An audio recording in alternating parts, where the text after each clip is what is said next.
चलिए आज का वीडियो शुरू करेंगे। आज हम लोग महिला पर्यवेक्षक भर्ती परीक्षा जो हुई थी हमारी 2023 में, जिसमें खुली भर्ती और परिसीमित भर्ती, उसके हम लोग देखने वाले हैं क्वेश्चन। मैथ रीजनिंग का आंसर देखने वाले हैं। इसके पहले मॉडल आंसर हम लोगों ने सारे क्वेश्चंस का गौरव सर ने करवा दिया है, बट कुछ मैथ रीजनिंग के ऑप्शन क्वेश्चन थे, उनका आप लोग बोले थे कि सर सॉल्यूशन दे दीजिएगा, तो हम लोग सॉल्यूशन कर रहे हैं।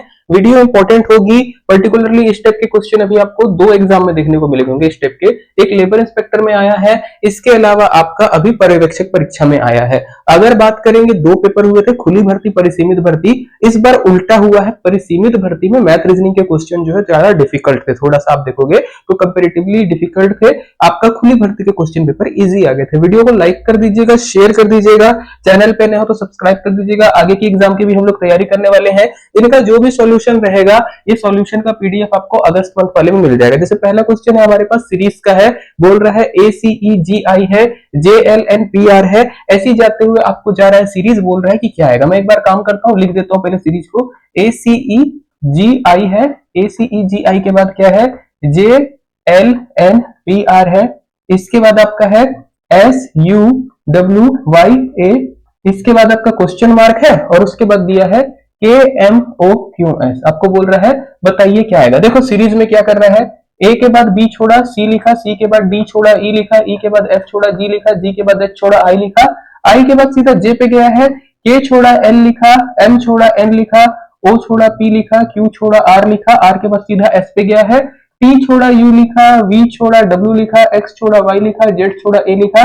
अब A के बाद क्या आएगा, B के बाद C छोड़ेंगे, D लिखेंगे, E छोड़ेंगे, F लिखेंगे, G छोड़ेंगे, H लिखेंगे, I छोड़ेंगे, J लिखेंगे, BDFHJ। इस तरीके का आंसर अपने को दिखना चाहिए, BDFHJ। इस प्रकार से है। आगे देखो, J छोड़ने के बाद क्या आ जाएगा। ओके, बहुत इजी क्वेश्चन थे। खुली भर्ती परीक्षा के क्वेश्चन ऐसे थे ना कि सेकंड्स पे खत्म हो रहे थे, मतलब इस पे आपको टाइम लगाने की जरूरत ही नहीं थी। देखिए फिर से है ZSWOTKQG और बोल रहा है क्वेश्चन मार्क।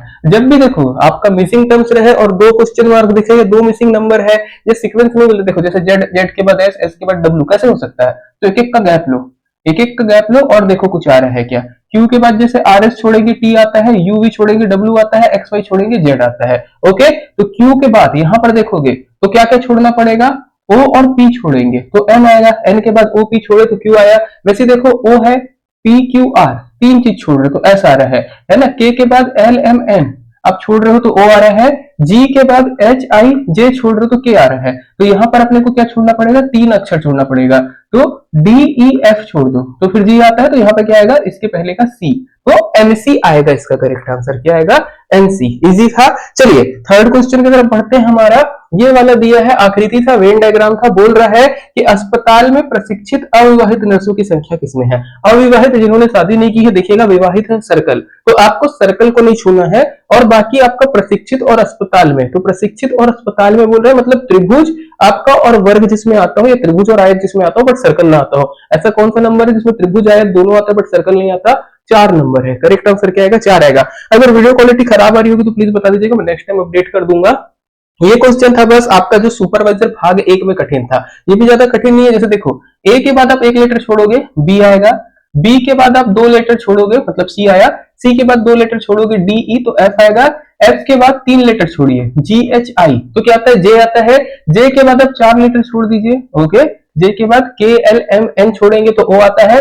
O के बाद ऐसे आप 5 लेटर छोड़ेंगे तो क्या आ जाएगा, U आ जाएगा। U के बाद अगर आप 6 लेटर जोड़ेंगे तो आपका B आ जाएगा। फिर अगर आप 7 लेटर जोड़ेंगे तो आपका आ जाएगा J, 8वां लेटर छोड़ेंगे तो S, S के बाद 9 लेटर छोड़ेंगे तो आपका C, C के बाद फिर 10 लेटर छोड़ेंगे तो N, N के बाद 11 लेटर छोड़ेंगे तो Z, Z के बाद 12 लेटर छोड़ेंगे तो M, और M के बाद अगर आप फिर 13 लेटर छोड़ेंगे तो आपका क्या आ जाएगा, A आ जाएगा। करेक्ट आंसर क्या रहेगा, ए। यही वाला बस कंफ्यूजिंग है। कभी भी इस तरह के क्वेश्चन आते हैं ना, हम लोग क्या गलती करते हैं, या तो ऐसे ऐसे बनाएंगे या तो ऊपर नीचे बनाने की कोशिश करते हैं, एक्चुअल में ये सर्कल में बनता है। ओके, तो घड़ी की दिशा में आपको घूमना था, एक स्पाइरल शेप में और आना था। हर बार क्या रहा है, एक एक पद छूटते जा रहे हैं। देखो A के बाद B छोड़े C, C के बाद DE छोड़े F, F के बाद GHI छोड़ोगे तो J, J के बाद KLMN छोड़ोगे तो O, O के बाद PQRST छोड़ोगे तो U, U के बाद VWXYZ और A छोड़ोगे तो फिर से B, B के बाद CDEFGHI छोड़ोगे तो J आएगा, J के बाद KLMNOPQRS तो ऐसा आएगा, इस प्रकार से आपको जाना था। जिन लोगों ने हम लोगों का जो बताया था मैंने ना ABCD, अगर आप ऐसे लिखे हो वो वाले में आपका बहुत काम आ गया होगा, तुरंत बहुत सारी चीजें मिल जाती है। चलिए आगे चलते हैं। नेक्स्ट क्वेश्चन हमारे पास है find the number of triangles in the given figure. अब इस तरीके का जब क्वेश्चन आता है ना तो आपको एक आकृति समझना पड़ता है। त्रिभुज के लिए अलग अलग कॉन्सेप्ट रहता है। जनरली कभी भी अगर आपको कुछ ऐसा दिया है, एक त्रिभुज है जिसके किसी एक शीर्ष से दूसरे भुजा पर ये गिर रहा है, तो इसमें कितने त्रिभुज होते हैं? 1, और जैसे अगर यहाँ पे आप लिखोगे 2, तो 1 + 2 टोटल कितने त्रिभुज होते हैं? 3।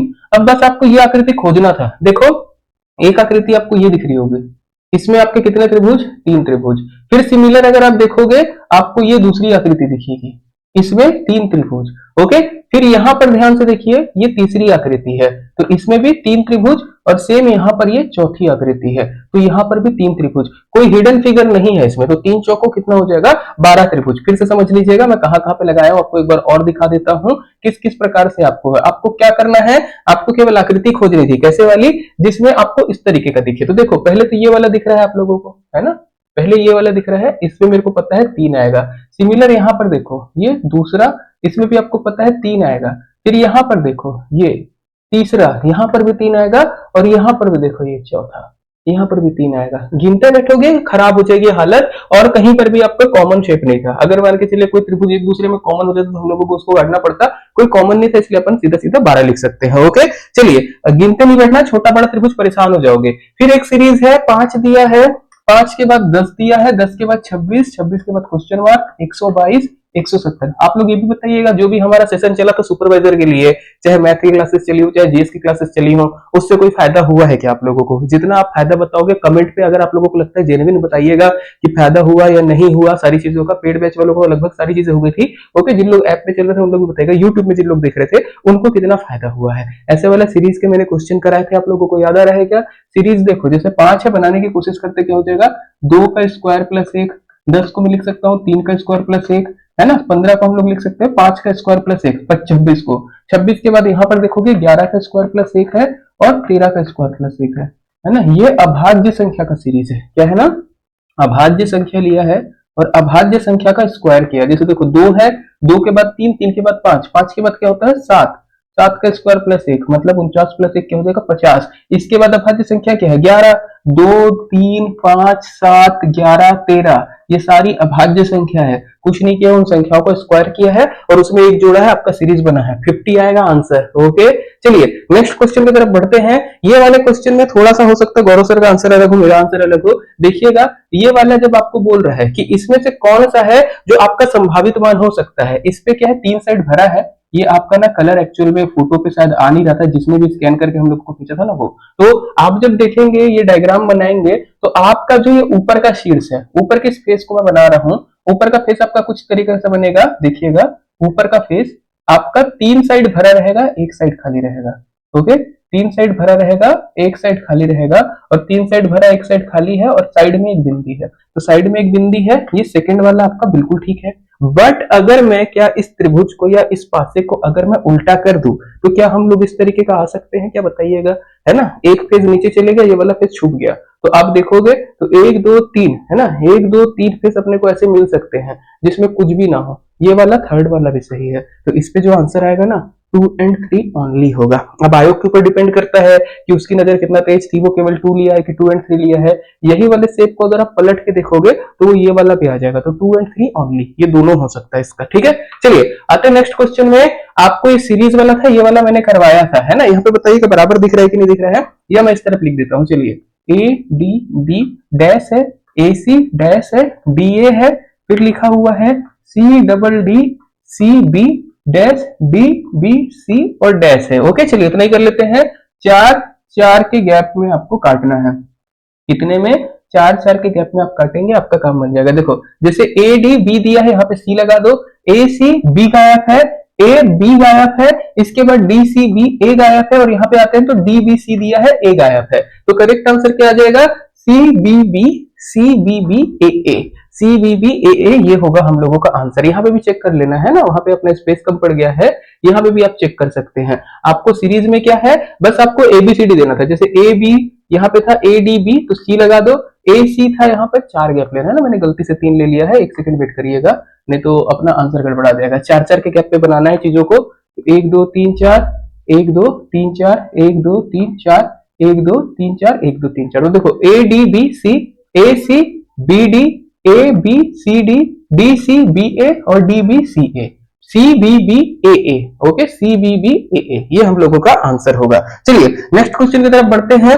ये मैथ्स का क्वेश्चन था।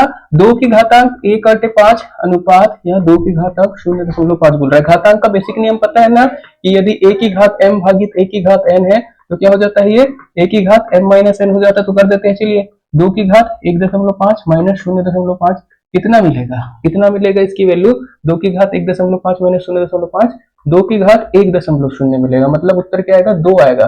बट अनुपात पूछा है तो 2 को हम लोग क्या लिख सकते हैं, 2/1। करेक्ट आंसर क्या आना चाहिए, 2:1 आना चाहिए। 3:1 किसी का है क्या, बताइए यार। नेक्स्ट क्वेश्चन है, 12 संख्या का औसत 15 है। यदि एक संख्या 41 को भी शामिल कर लिया जाए तो इन 13 संख्या का औसत क्या होगा। तो 12 संख्या का औसत किसे लिखते हैं अपन, एवरेज का फॉर्मूला क्या होता है, मानों का योग बटे मानों की संख्या। तो मैं मान लेता हूँ 12 संख्याओं के मानों का योग कितना है, S12 है। मानों की संख्या कितनी है अपने पास, 12 है। औसत दिया है 15, बराबर क्या हो जाएगा 15। तो 12 संख्या का योग कितना होगा, 15 इंटू 12 मतलब कितना, 12 पंचे 60, 12 एकम 12 6 18। 12 संख्याओं का योग 180 है। अगर मैं 13वीं संख्या मिला देता हूँ तो सम ऑफ 13 नंबर कैसे हो जाएगा, 180 प्लस 41। और एवरेज के लिए हम लोग क्या करेंगे, एवरेज के लिए हम लोग लिख देंगे बटे 13। चलिए कर लेते हैं। 1 8 4 12, 1 1 2, 221 बटे 13 करेंगे तो 13 एकम 13, 7 बचेगा, 8 बचेगा, 13 9 बचेगा, 13 7 91। करेक्ट आंसर कितना आएगा, 17 आएगा। क्या आएगा जी, 17 आएगा। चलिए नेक्स्ट क्वेश्चन की तरफ बढ़ते हैं थोड़ा सा। 8:21, ये क्वेश्चन थोड़ा सा कठिन था। बोलता है यदि 8/21 और 31/13 इनमें क्या जोड़ा जाए कि वो संख्या जो है आपकी समानुपाती हो जाए। तो मान लेते हैं सभी में हम लोग क्या जोड़ते हैं, x जोड़ते हैं। पीरियड गुणा करेंगे तो कितना हो जाएगा, 8 एकम 8, 8 3 24, 248x प्लस मैं यहाँ पे थोड़ा सा जल्दी कर लेता हूँ, 8 एकम 8, 31 और 8 कितना हो जाएगा 39 है ना, 39x प्लस एक्स स्क्वायर। ऐसे इधर करेंगे तो 13 दूनी 26, सॉरी 13 एकम 13 और 13 दूनी 26 एक 27, 273 प्लस एक्स स्क्वायर प्लस 13 21 कितना हो जाएगा 44x। एक्स स्क्वायर कट रहा है, 44 में से 39 गया, 5x की वैल्यू कितनी आ जाएगी 273 माइनस 248, या फिर आपकी हो जाएगी 5x की वैल्यू 25 है ना। तो x की वैल्यू कितनी आएगी, x की वैल्यू आएगी 5। करेक्ट आंसर क्या होगा, 5 होगा। कैलकुलेशन में थोड़ा सा फास्ट कर रहा हूं, याद रखिएगा जो भी आपका पेपर आया था ना मैथ रीजनिंग का, इतना इजी था कि आप आराम से 1-1 मिनट के अंदर सारे क्वेश्चन बना सकते थे। ओके, अगर किसी बच्चे का ये रोना आ रहा है कि सर मेरा मैथ नहीं बना है या मेरा रीजनिंग नहीं बना, या सर मेरे को टाइम कम पड़ गया, 10 मिनट कम हो गए थे, 15 मिनट कम हो गए थे, इस तरीके का रोना रो रहे हो ना बेटा, आपकी यहाँ पे गलती है, किसी की भी और कोई गलती नहीं है। आराम से पेपर 1 घंटे सवा घंटे का था, उसके ऊपर का नहीं था। अगर आपको फिर भी टाइम कम पड़ रहा है, प्रैक्टिस करो तब आपसे बनेगा। जैसे दिया है देखो, P अनुपात Q अनुपात R बराबर 1:2:4, तो 5P square plus Q square plus R square किसके बराबर है। तो जब भी अनुपात पे दिया है डायरेक्ट लिख सकते हो, P बराबर 1, Q बराबर 2, R बराबर 3 और रूट में वैल्यू रख दो।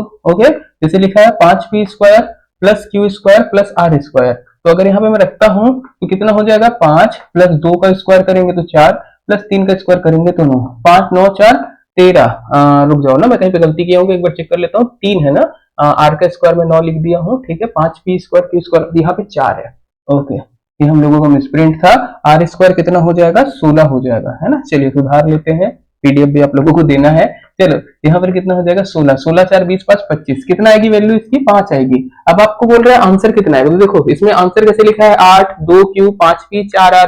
तो आप देखो P बराबर 1 है, P बराबर कितना है 1 है, तो मैं 5P भी लिखूंगा तो 5 इंटू 1 ही होगा, मतलब 5 होगा। तो मैं 5 को क्या लिख सकता हूँ, 5P लिख सकता हूँ। करेक्ट आंसर क्या आएगा, 5P आएगा। ओके, चलिए नेक्स्ट क्वेश्चन की तरफ बढ़ते हैं। बोलता है यदि 4/9 बराबर हो किसके, 12/x के, तो x का मान कितना है, x का मान कितना हो जाएगा 12 इंटू 9/4, 9 3 27। करेक्ट आंसर कितना आएगा, 27 आएगा। चलिए नेक्स्ट क्वेश्चन की तरफ। बोलता है कपड़े की कीमत में 25% की कमी की गई, जिससे कपड़े की खपत 20% बढ़ गई। दुकानदार के आय पे कुल क्या प्रभाव पड़ा। तो इसके अलग अलग तरीके होते हैं, सबसे बेसिक तरीका बताता हूं मैं।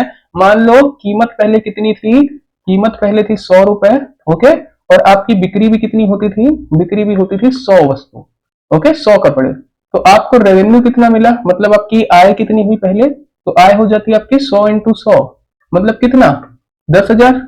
ओके, अब क्या हो गया, आपका कीमत में 25% की कमी की गई, मतलब अब नवीन कीमत कितनी होगी, 25% कम करेंगे 100 में से तो 75 रुपए, और बिक्री आपकी कितनी बढ़ी, 20% बढ़ी, तो बिक्री कितने लिख देंगे हम लोग, 120।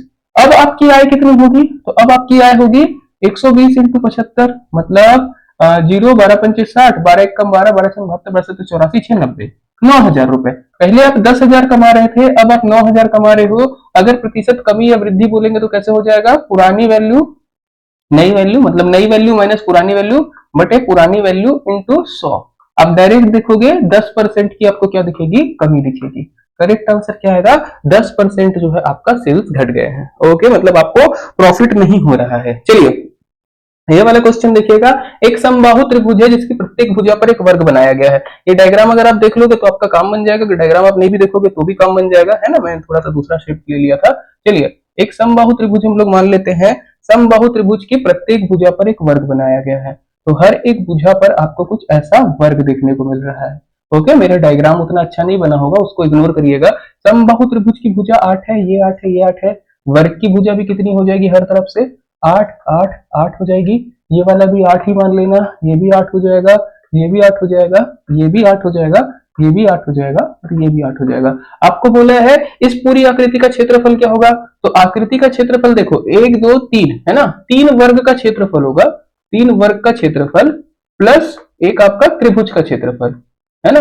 तो 3 वर्ग का क्षेत्रफल और एक त्रिभुज का क्षेत्रफल अगर हम लोग लिखते हैं, यहाँ पे लिख देता हूं मैं। चलिए त्रिभुज का क्षेत्रफल, तो वर्ग का क्षेत्रफल क्या होता है जी, भुजा का वर्ग, तो 3 गुणित 8 का स्क्वायर, प्लस त्रिभुज का क्षेत्रफल क्या होता है, तो समबाहु त्रिभुज का होता है √3/4 a स्क्वायर। तो यहाँ पे भी क्या है, हम लोग देख लेंगे भुजा का वर्ग, तो 3 इंटू 64 प्लस यहाँ पर क्या हो जाएगा √3/4 a का स्क्वायर, मतलब 8 8 64। अगर यहाँ पे आप काटोगे तो 3 चौको 12, 3 छंग 18 19, और यहाँ पे अगर आप काटोगे तो कितना हो जाएगा 4, 16 चौको 64, 16√3।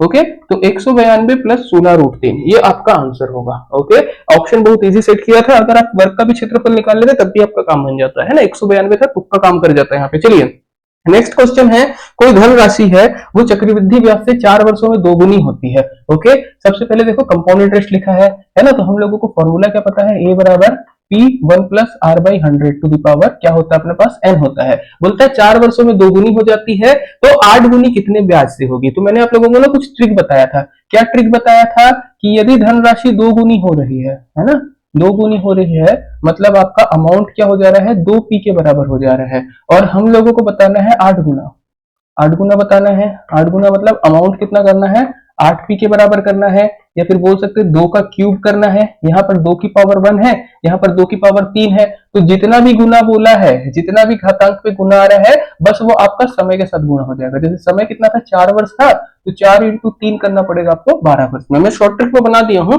है ना। अदरवाइज मैंने इसको, जिसके पहले जब कंपाउंड इंटरेस्ट वगैरह की हम लोगों ने क्लासेस ली है ना यूट्यूब में, तब मैंने इसको बेसिक तरीके से भी बताया है। ओके, तो थोड़ा फास्ट करने इसलिए मैं आपको थोड़ा बेसिक तरीके से नहीं बता रहा हूँ। ये वाला भी क्वेश्चन हम लोगों ने करवाया था, कि यदि तेल का कीमत 90% बढ़ गया तो बताइए तेल के प्रयोग में कितना प्रतिशत कमी करे कि खर्च में वृद्धि ना हो। जब भी ऐसा क्वेश्चन आए कि कीमत बढ़ी है, ठीक है, जैसे मान लो कीमत आपका बोलता है 8% से बढ़ी है, और आपको खर्च कम करना है, खर्च क्या करना है, कम करना है, जिससे नो प्रॉफिट नो लॉस हो।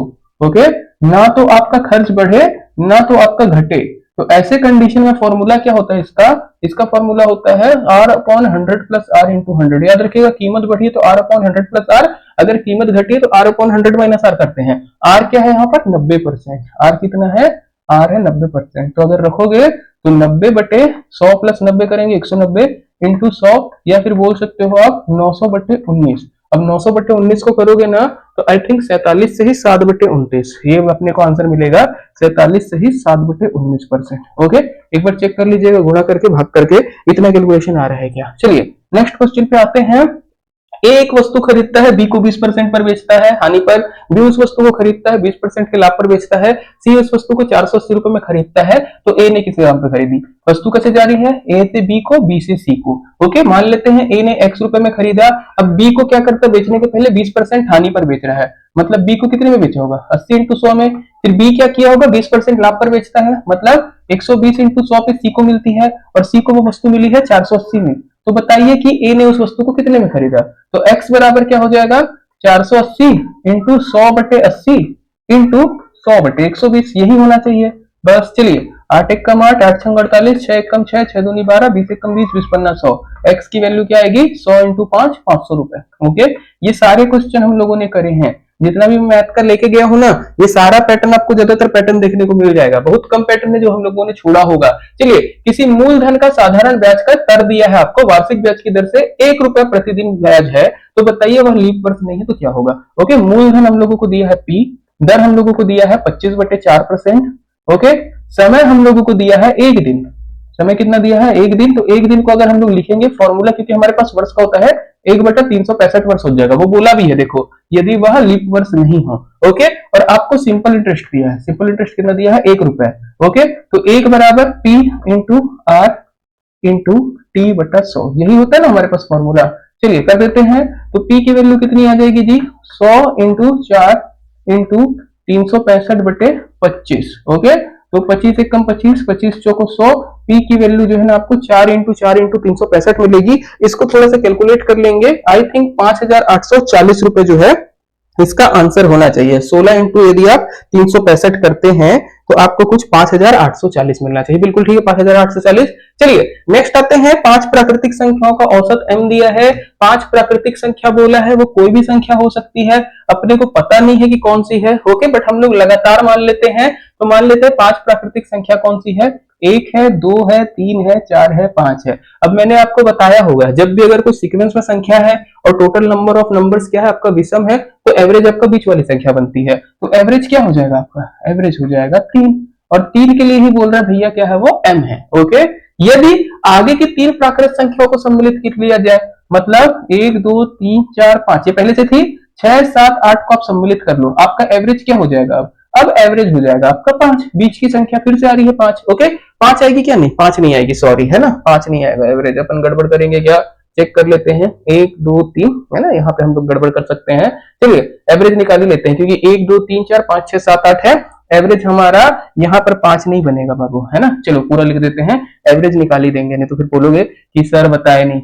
1 2 3 4 5 6 7 8 क्या हो जाएगा? 8 प्लस 1/2, मतलब कितना?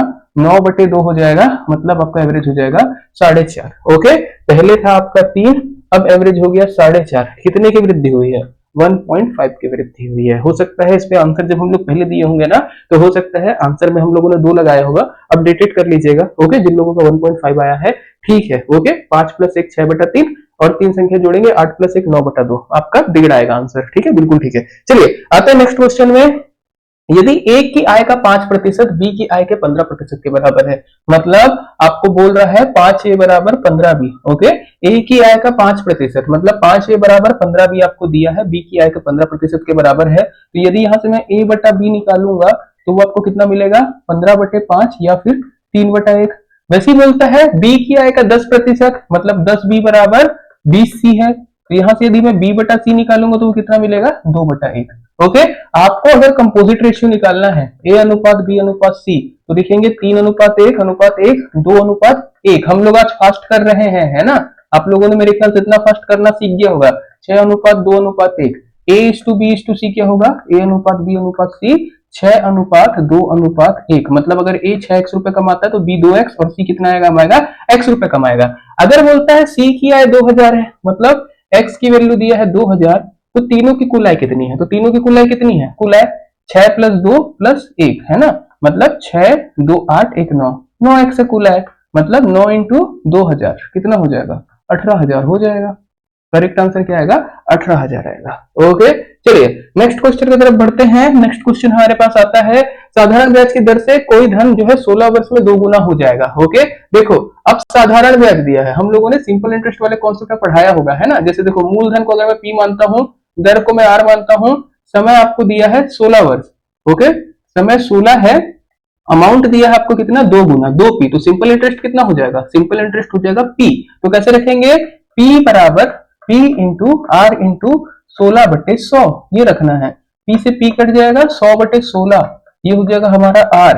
सेम डाटा मैंने शायद दिया था एक बार, है ना। इसको काटेंगे, काट देते हैं 4 से, 4 25 100, 4 चौको 16, है ना, 25/4, 4 छंग 24, 1/4, 6 से ही 1/4% या 6.25%, ये हो जाएगा हम लोगों का आंसर। ये वाला एज इट इज डाटा के साथ हम लोगों ने क्वेश्चन करवाया है एक बार MCQ में, फिर आता है एक सप्ताह में एक घंटे का दशमलव मान कितना होगा, तो एक सप्ताह में कैसे लिखेंगे, एक घंटा बटे एक सप्ताह का घंटा, ओके, एक सप्ताह में कुल घंटे, यही होगा आपका फुल फॉर्म।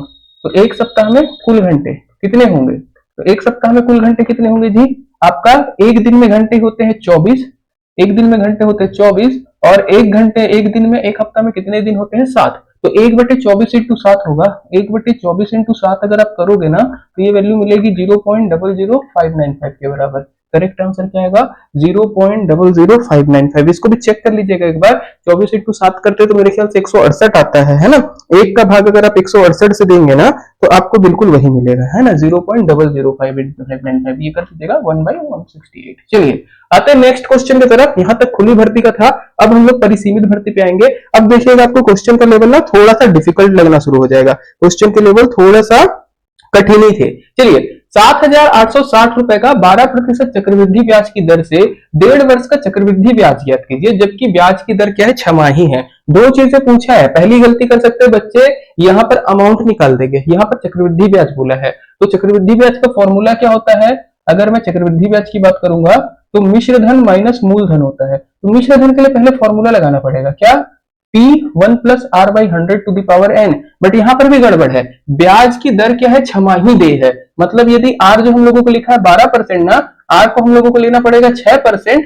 और n जो आपका 1/12 लिखा है ये आपका हो जाएगा 3। ओके, तो P अपना कितना है 7,860, यहाँ पर हो जाएगा 1 प्लस आपका 6/100 टू दी पावर 3, या फिर बोल सकते हैं 7,860 106/100 की घातांक 3, कुछ इस प्रकार का आपका आएगा। इसका कैलकुलेशन मैंने करके रखा है आप लोगों के लिए, थोड़ा सा कैलकुलेशन में टाइम वेस्ट नहीं करते हुए डायरेक्ट आंसर आपको बता दूंगा, चल जाएगा ना, बताइएगा, ऐसा तो नहीं है कि बोलोगे कि सर नकल मार रहे हैं, है ना, कैलकुलेशन ही बचा रहा हूं मैं। 9361.38 इसकी वैल्यू कितनी आएगी, 9361.38 आएगा, ये आपका अमाउंट। ओके, और आपको इंटरेस्ट चाहिए तो कंपाउंड इंटरेस्ट कैसे निकलेगा, a माइनस पी, मतलब 9361.38 को आपको घटाना पड़ेगा किससे, 7,860 से। ओके, जो वैल्यू आएगी वो वैल्यू आपको मिलेगी 1501.38, कितनी मिलेगी, 1501.38 रुपए। ये क्वेश्चन कठिन था, है ना। चलिए, एक घड़ी को 820 रुपए में बेचने पर उतना ही लाभ होता है जितना 650 रुपए में बेचने पर हानि होती है। तो हम लोगों को क्या पता है, ध्यान से देखिएगा,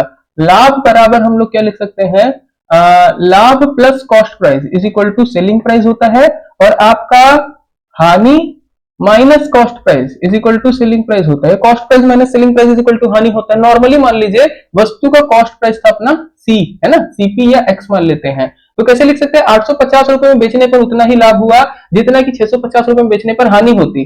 सॉरी, यहाँ पे मैं कैसे लिख सकता हूं, है ना, इसको थोड़ा सा सुधार लेते हैं। यहाँ पे हम लोग लिख देते हैं लाभ भी उसको x रुपए का हुआ है और हानि भी x रुपए की हुई है। तो अब कैसे होगा, 850 सॉरी 820 है ना, मैं थोड़ा सा डाटा पे मिस कर जा रहा था, सॉरी 820 रुपए में बेचने पर जितना लाभ हुआ, तो 820 माइनस एक्स, ये मेरे को क्या मिलता, कॉस्ट प्राइस मिलता।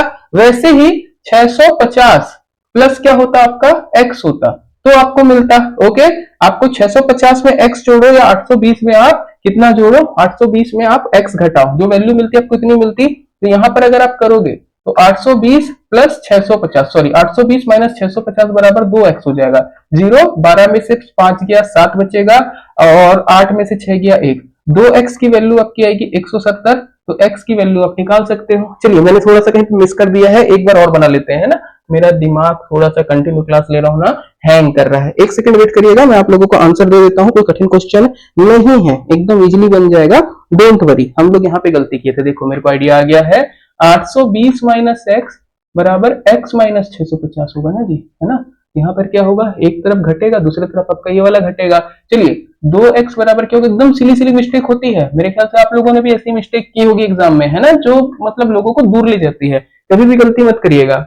12 और 2 है ना, यहाँ पे क्या हो जाएगा, 2 5 7 8 6 14, x की वैल्यू कितनी हो जाएगी, 2 7 14, 2 3 6, कुछ इस तरीके का ऑप्शन दिख रहा है क्या, 2 5 10, 735 रुपीज जो है हम लोगों का आंसर हो जाएगा। क्लियर रहेगा, बताइएगा। चलिए नेक्स्ट क्वेश्चन पे आते हैं। नेक्स्ट क्वेश्चन हमारे पास क्या है, त्रिभुज की भुजाएं दिया है 25, 39, 34 इकाई। अगर वर्ग का क्षेत्रफल त्रिभुज के क्षेत्रफल से 21 इकाई अधिक है। अगर क्लियर नहीं दिख रहा हो मैं पढ़ देता हूं क्वेश्चन। एक त्रिभुज है जिसकी भुजा 25, 39, 34 है।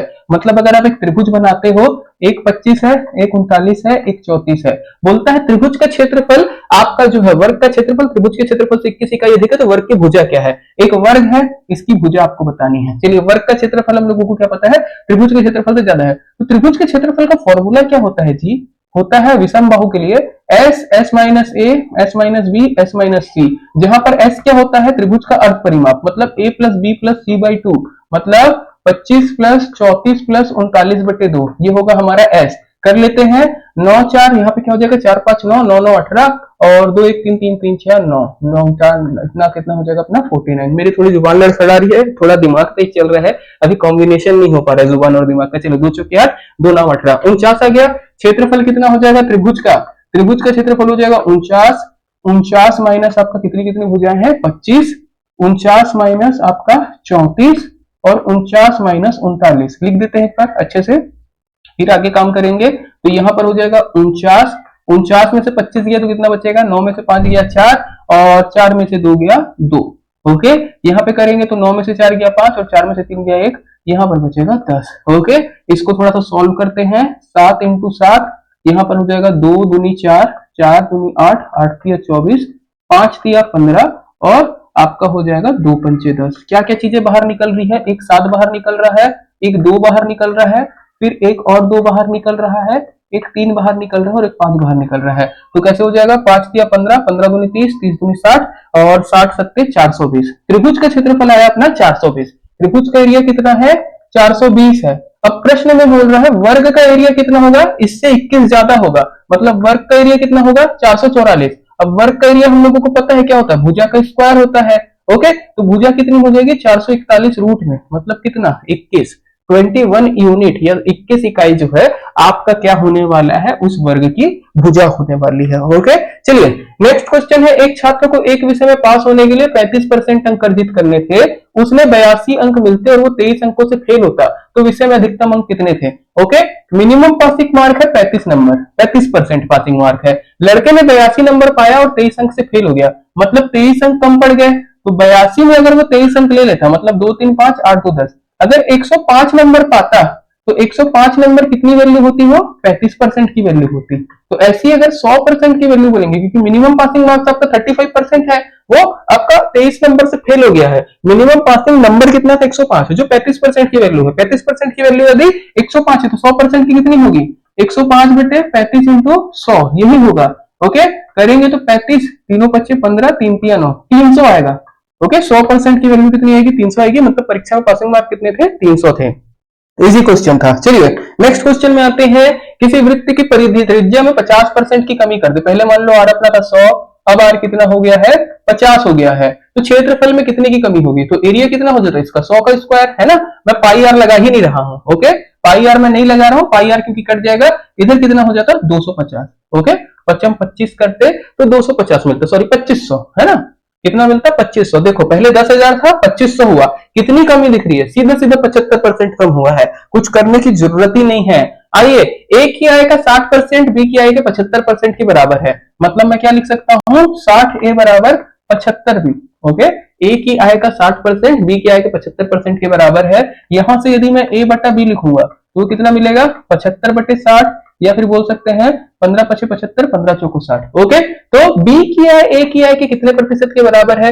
तो यदि मैं बोलूं ए बराबर अगर 5 होता है तो बी बराबर कितना होगा? 4 होगा। आपको बोला क्या है? बी की आय ए की आय के कितने प्रतिशत के बराबर है, मतलब बी बाई ए इंटू 100 ही बोल रहा है और कुछ नहीं बोल रहा है। मतलब 4 बटे 5 इंटू 100 कर देंगे, आपका आंसर आ जाएगा कितना? 80%। खत्म हो गया, है ना। चलिए नेक्स्ट क्वेश्चन में बढ़ते हैं। नेक्स्ट क्वेश्चन क्या है? यदि कोई धनराशि चक्रवृद्धि ब्याज के बढ़ते 3 वर्ष का चक्रवृद्धि ब्याज छोड़कर 3 सही 3/8 गुनी हो जाती है, ब्याज की वार्षिक दर क्या है? ओके, 3 वर्षों के चक्रवृद्धि ब्याज पे बोलते हैं 3 सही 3/8 गुनी। मतलब अगर मैं लिखूं 3 सही 3/8 पी, या फिर बोल सकते हैं 8 या 24, 24 3 27 पी, 27/8 पी के बराबर हो जाती है। कितने वर्षों में? n बराबर 3 वर्षों में। ओके, मतलब आपको जो फॉर्मूला लग रहा है 27/8 पी बराबर लिख रहा है P1 प्लस R/100 की पावर n।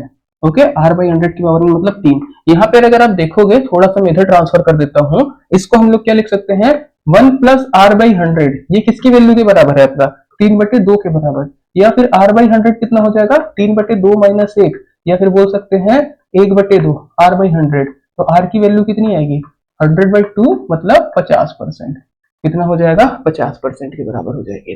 चलिए नेक्स्ट क्वेश्चन पे बढ़ते हैं। नेक्स्ट क्वेश्चन हमारे पास क्या है, 5 वर्ष पहले एबीसीडी की औसत आयु 45 वर्ष थी, है ना। मान लो 5 वर्ष पहले, 5 वर्ष पूर्व क्या हो जाएगा, a plus B plus C plus d plus ई बटे 5, ये कितना था अपना, a plus B plus C plus d है ना, डी ही है, 4 लोग हैं, सॉरी ना, मैं थोड़ा ज्यादा ही फ्लो में बह जा रहा हूँ, वेट करिएगा।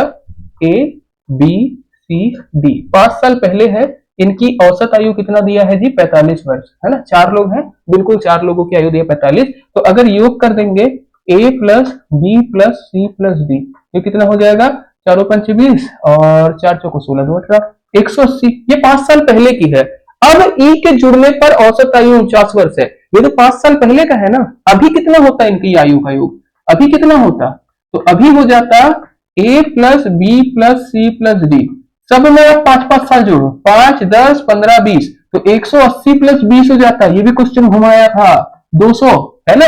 कैसे मैंने 200 किया, ये 5 साल पुराना है, अब अगर मेरे को 5 साल नया चाहिए तो सब में मेरे को 5-5 जोड़ना पड़ेगा, तो 200 हो जाएगा योग। ओके, ये हो गया 200। अब ई को जोड़ते हैं, है ना, प्लस क्या कर देते हैं अपन, ई कर देते हैं, तो A B C D plus ई बटे 5, ये कितना अपने को मिलता है, 49। और ए बी सी डी की वैल्यू दी है आपको 200, 200 प्लस ई बराबर कितना हो जाएगा, 49 इंटू 5 मतलब 5 नाम 45, 5 चौको 20 4 24, 245। तो ई की वैल्यू कितनी आएगी, 45 आएगी। करेक्ट आंसर क्या होगा, 45 इयर्स। ओके, चलिए नेक्स्ट क्वेश्चन पे बढ़ते हैं।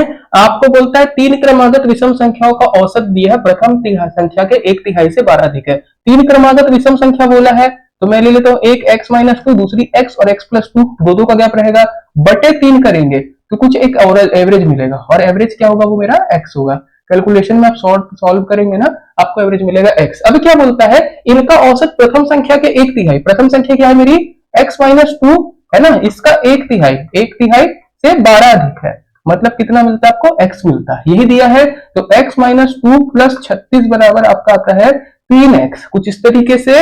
या फिर अगर बोलेंगे तो 2x बराबर आपको मिलेगा 34, तो x बराबर आपको मिलेगा 17। अब यहाँ पे खत्म नहीं हुआ है क्वेश्चन, है ना, ऑप्शन में 17 का क्वेश्चन खत्म नहीं हुआ है, ये मेरी बीच की संख्या है, ये मेरी 17 है, ये मेरी 19 होगी और ये मेरी 15 होगी। तो संख्या क्या है, 15 17 19, और बोला है अंतिम संख्या ज्ञात करो, अंतिम संख्या आएगी आपकी 19। जितने बच्चों ने 17 लगाया होगा ना, गेम वहां पे खत्म है। ओके, चलिए, एक दुकानदार एक रेडियो को 960 रुपए में बेचता है, तो क्रय मूल्य की 1/5 हानि होती है। कभी भी क्रय मूल्य का 1/5 हानि हुआ, क्रय मूल्य का 1/5 हानि मतलब क्या है, आपको 20% का लॉस है। ओके, 20% का लॉस है। अगर 20% का लाभ का माना होगा तो रेडियो को कितने में बेचे, 960 रुपए जो है वो 80x की वैल्यू है, जिससे हम लोगों को प्रश्न में समझ में आ रहा है, और 120x की वैल्यू आपको चाहिए। करेक्ट आंसर क्या हो जाएगा, 8, 0 से 0 काट दो, 8 1 8, 1 बचेगा, 8 2 16, 12 12, 144, 1440। चलिए करेक्ट आंसर क्या आएगा, 1440 आएगा। तो जितने भी मैथ और रीजनिंग के क्वेश्चन थे जो मुझको लगा आप लोगों को डाउट में आ सकता है, मैंने थोड़ा फास्ट सॉल्व करने की कोशिश की ताकि आप लोगों को बोर भी ना लगे। इसका मैं पीडीएफ आप लोगों को प्रोवाइड कर दूंगा, वीडियो आने के पहले ही आप लोगों तक पीडीएफ पहुंच जाएगा इसका। ओके, तो वीडियो को लाइक कर दीजिएगा, शेयर कर दीजिएगा। कहीं पे क्वेश्चन पे लग रहा होगा कि समझ में नहीं आया है, एक बार और एक्सप्लेन करना है तो बता दीजिएगा, मैं वो भी कर दूंगा। वीडियो पसंद है तो लाइक कर दीजिएगा। अगर आप बैच में जुड़ना चाहते हैं जुड़ सकते हैं, ऐप पे हमारे सारे बैचेस अवेलेबल है, कॉन्टैक्ट कर सकते हैं। मेरे पर्सनल नंबर आपको डिस्प्ले पे दिख जाएगा, डिस्प्ले पे नहीं दिख रहा होगा कोई दिक्कत नहीं, कोई भी और हमारे वीडियो पे रहता है, वहां पर आप चेक कर सकते हैं। बाकी यदि किसी भी प्रकार का कोई डाउट आता है कॉन्टैक्ट कर लीजिएगा। बताइएगा स्कोर आपका कितना आया, मैथ क्वेश्चन आपको कौन से वाली परीक्षा जो कौन से वाला एग्जाम था उसके कठिन लगे। चलिए कवर अप करते हैं, थैंक यू।